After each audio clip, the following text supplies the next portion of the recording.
Oi, pessoal! Comprar um imóvel, nossa, é o grande sonho de muita gente, né? Mas olha, onde tem um sonho tão grande, infelizmente, sempre tem um risco por perto. Hoje, a gente vai mergulhar a fundo para entender os golpes mais comuns do mercado imobiliário aqui no Brasil e, claro, o mais importante, como se proteger de cada um deles. E a resposta para essa pergunta, infelizmente, é sim.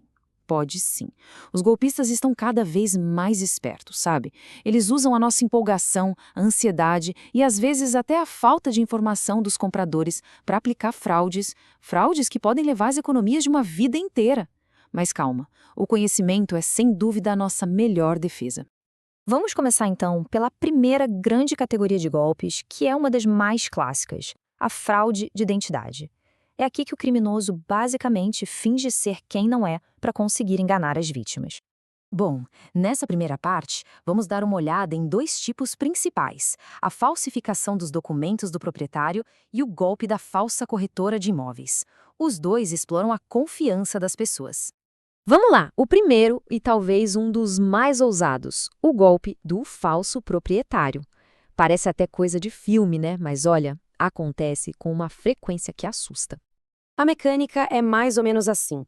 O golpista consegue cópias dos documentos do dono de verdade, cria falsificações que são muito convincentes e aí anuncia o imóvel como se fosse dele. A vítima, coitada, achando que está negociando com a pessoa certa, acaba pagando por um bem que nunca vai receber. Então, o ponto crucial aqui é a verificação. Nunca jamais se deve confiar só no papel que foi mostrado. É preciso pegar tudo e levar num cartório para confirmar a autenticidade. E, claro, desconfiar sempre de vendedores que ficam evitando o encontro presencial.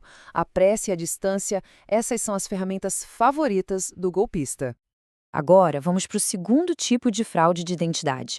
Aqui, o golpista não finge ser o dono do imóvel, mas sim o profissional que deveria garantir a segurança de toda a transação. Eles montam o cenário todo, sabe? Um site bonito, às vezes até um CNPJ falso e, o mais importante, um número de Cresce que ou é falso ou foi roubado. Com essa aparência de legitimidade, eles pedem depósitos para reservar o imóvel ou para pagar taxas que nem existem e depois somem. E aqui está a principal arma de defesa contra isso: o Cresce. Todo corretor e toda imobiliária de verdade precisam ter um registro ativo.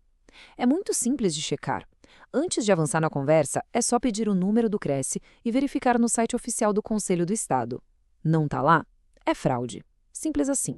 Certo, passamos pela fase de identidade. Mas, e se o vendedor e o corretor forem legítimos, mas o problema estiver escondido no próprio imóvel? Vamos então para a segunda parte da nossa análise. Aqui, os golpes geralmente envolvem omissão. O vendedor sabe que existe um problema sério, seja legal, documental ou físico, e ele simplesmente não conta.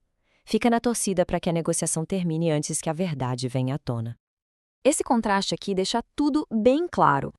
De um lado, um imóvel seguro, com tudo em ordem. Do outro, uma verdadeira caixinha de surpresas, com dívidas que podem passar para o novo dono, obras não aprovadas que podem gerar multas pesadas ou até ordem de demolição, e problemas estruturais que colocam tudo em risco. Para evitar cair nessas armadilhas, tem que fazer o dever de casa. A certidão de ônus reais, por exemplo, é o documento que vai dizer se existem dívidas, como hipotecas. Para imóveis novos, o memorial descritivo é fundamental. E para problemas físicos, gente, nada substitui a vistoria de um profissional como engenheiro. E isso nos leva ao documento mais importante de todos, a matrícula do imóvel. Pensa nela como se fosse a certidão de nascimento, o histórico médico e o currículo da propriedade, tudo num lugar só. Se o nome do vendedor não bate com o que está na matrícula ou se o histórico parece meio esquisito, o sinal de alerta tem que acender na hora. Ok, a identidade foi checada, o imóvel foi inspecionado, parece que está tudo certo, mas a fraude ainda pode acontecer no momento mais crítico de todos, a hora do pagamento. Vamos para a nossa terceira e última parte. Aqui, a criatividade dos golpistas vai longe. Vai desde comprovante de pagamento falso até sites inteiros de leilões que simplesmente não existem, passando por vários tipos de golpes de aluguel que só querem roubar o dinheiro do sinal ou do primeiro mês. O objetivo aqui é sempre o mesmo: criar uma sensação de urgência, de oportunidade, para que a vítima transfira o dinheiro antes de se dar conta que foi enganada. Eles podem mandar um comprovante de TED falso, por exemplo, ou criar um site de leilão idêntico ao de um banco famoso. Mas, no fundo, a essência é sempre roubar o pagamento. As defesas aqui são bem diretas e inegociáveis. Para quem vende, comprovante não é dinheiro na conta, tem que esperar a compensação. Para quem compra ou aluga, nunca, em hipótese alguma, se deve pagar um centavo para reservar um imóvel que não foi visitado pessoalmente. E para leilões, a verificação na junta comercial, que é o órgão de registro de empresas, é obrigatória. Depois de ver tantos golpes, a gente pode resumir toda a defesa em algumas regras de ouro.